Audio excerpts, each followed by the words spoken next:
So why aren't you hearing from the narcissist after the discard? Hi, I'm Nanette, and welcome to my channel, Narcissism Exposed. Today, I'm going to talk about why the narcissist is not hoovering you, isn't trying to contact you, and you're not hearing from him or her. Well, the bottom line is, it all depends on the strong circumstances that the discard took place under. And when I talk about the discard, it doesn't matter if he or she discarded you or you discarded the narcissist. And the reason why is this. There's that boiling point that the narcissist cannot handle when you try to instill your boundaries, when you push against the grain and they flare up because you're rewriting the script, you're rewriting the narrative that the narcissist has already put into play, and you're not performing well. So the discard took place because you were starting to either rebuild your boundaries within the relationship or lay new boundaries down. And what happened is the narcissist couldn't take it, so he or she does its usual blow up and discards you. Or you decided enough was enough. I'm not going to put up with this. I'm not going to play these games anymore. I'm not going to read the script and perform with this person anymore. It's done, and you discard the narcissist.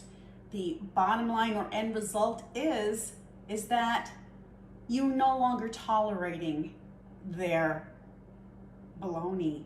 You're no longer tolerating their abuse, their tactics, their devaluing of you, their showing you that they have arrogance and they have illusions of what life together should be. And it doesn't include your input whatsoever. And none of us want that kind of situation. That is called control and manipulation. And I think that if we go through those cycles enough times, we finally realize that this isn't a person that actually wants some help, or, well, maybe they had a really hard childhood, or their previous relationship, as they'll often share, was so bad, and they just need time to heal. And you're thinking, well, if I show them enough compassion and empathy and sympathy, that will help them heal. But then if you keep seeing that the same loop is happening over and over again, you get what's called an awakening, and you begin to realize and understand that this cycle is never going to end, and all it's doing is draining your battery and making you feel less than who you really are. So when that discard happens because of your boundaries getting stronger, that causes a narcissistic injury. And the narcissist can't be around that, because what it does is it flames up shame within them. They feel very shameful, and they can't be in that type of environment. And so they run from the relationship, the terminated relationship, with their tail between their legs, because they are feeling humiliation and shame, and they have to do their last type of discard or devaluation of you. But you have gotten onto them. You have seen what their game is all about. You are putting up your boundaries. You are securing your safety. And the narcissist is running away with his tail between his legs. And that is what's going on. You have turned the tables, and you are the strong one. You are the person in power, the position in power over yourself. It's not even none of us should have power over anybody else. That's not your right. That's not what we do. What normal, decent, empathetic people do. We exert power over our own selves, over our mind, over our to have patience, to have empathy, have sympathy, compassion, to reach out and help people. These are things the narcissist doesn't know and doesn't really care about anyway. So that's what's happening in the situation. That's why you're not hearing from him or her. They are in a place of humiliation.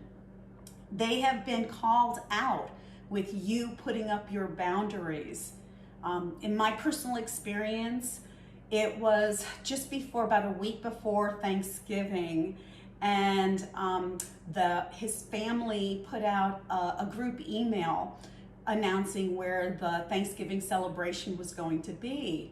And what I did is I texted the family back privately, explaining to them that I had broke off my engagement with the narcissist, and I explained to them why, kind of very matter-of-factly.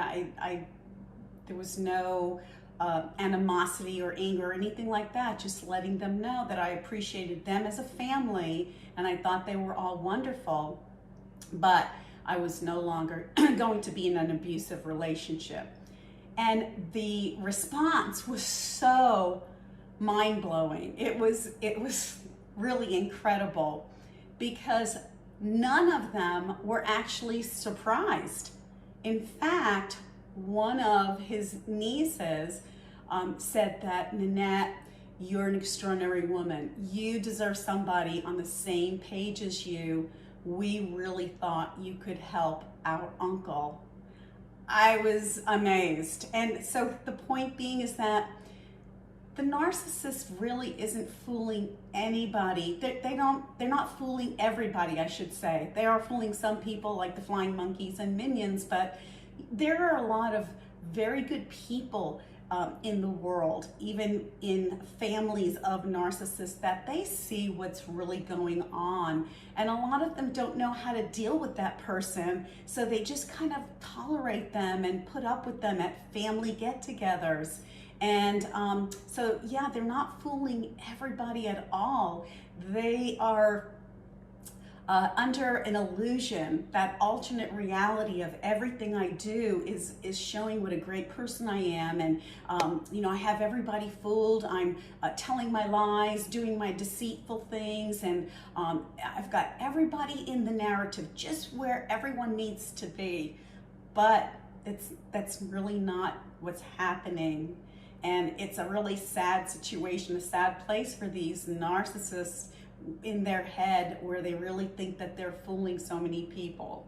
So in this final discard, in the termination of the relationship, you showed the narcissist that you had regained your power within your life, and you're not going to hear back from him or her, because they know you are not a force to be reckoned with anymore. And that once the game is over, it's end game, you're on to them. And so they know they can't even attempt to come back. So I know a lot of people say, well, they're not, you're not hearing from them because they're involved with their new supply, and perhaps they're all happy and settled in. First of all, the narcissist is never happy. We all understand that. They're never happy. They're fake happy. And fake happy doesn't equal happy, true happy. So it most times is not because they have a new supply. And right now we're in economic devastation with COVID-19. And it's most likely, this is a likely occurrence, that they've lost their job. The narcissist lost their job. They lost their home. They have to beg room with a relative or a friend. Can I sleep on your couch? They're at a very bad place in their life.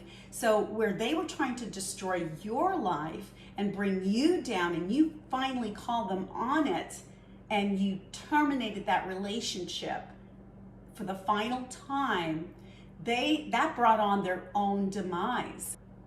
Without you, grade A supply, they're really nothing. They're nothing. And so they're floundering right now. It would be such a humiliation to that person, to the narcissist, to come trying to knock on your door, because it would be like, hey, I'm broke, can I come back in? That would never be their style, because they're under their own illusion that they're so grand and so important, and when really they're not. And so yeah, what you did in that discard, and stay discarded, I call it terminating. You're the Terminator, but unlike Arnold Schwarzenegger, you will not be back. So you terminated that relationship and block that person, block that narcissist on all social media from your phone. I did that. So I've closed all the doors, locked all the windows, and that's the finality of it all. And you're not wondering what they're doing, because you're busy and engaged and involved with rebuilding your own life and your best version of yourself moving forward, and healing and growing and regaining all of the things that was so abundant in you that got broken down by the narcissist. So no more. This is a time where if you don't hear from the narcissist, thank God. This is a great thing. And you have won. You have won back your life. And in contrast with the narcissist, they have lost their life. Well, they've lost their life long ago in their alternate reality and illusion of themselves, and the fake relationships that they engage in, and they're never winning. So that's why you haven't heard. And I think that that's such a great sign that you actually made your mark and you claimed back your territory, and you said enough is enough, and you rebuilt or laid new boundaries, and you're going to stick to it. And now that you know the characteristics of narcissism and the abuse and the cycle of it, you are that much wiser. And you've grown from this experience, as horrible as it has been and devastating, but knowledge is power, and you are now empowered with what to look out for, and to help other people and teach other people, like these channels are doing, reaching out and exposing the narcissist for who they really are. And no longer are we looking behind us wondering, is the narcissist watching us? You know what? We now have eyes on the narcissist, as more and more exposure of their tactics are being revealed on the YouTube channels and other platforms. So they are the ones to be afraid, as they get backed into a corner and they have less and less space to play their game. So I hope you got something out of this video. And again, if you haven't subscribed, please hit the subscribe button and hit the notification bell, and let me know what your thoughts are about this topic, and leave them in the comment below. And again, if you have any prayer requests, please leave those down there as well. This is going to be a praying community where we are encouraging one another, and your story, as you leave them in the comments, that will help everyone else who follows here on this channel. So we're all helping each other. And until next time, stay blessed in your heart and walk in peace.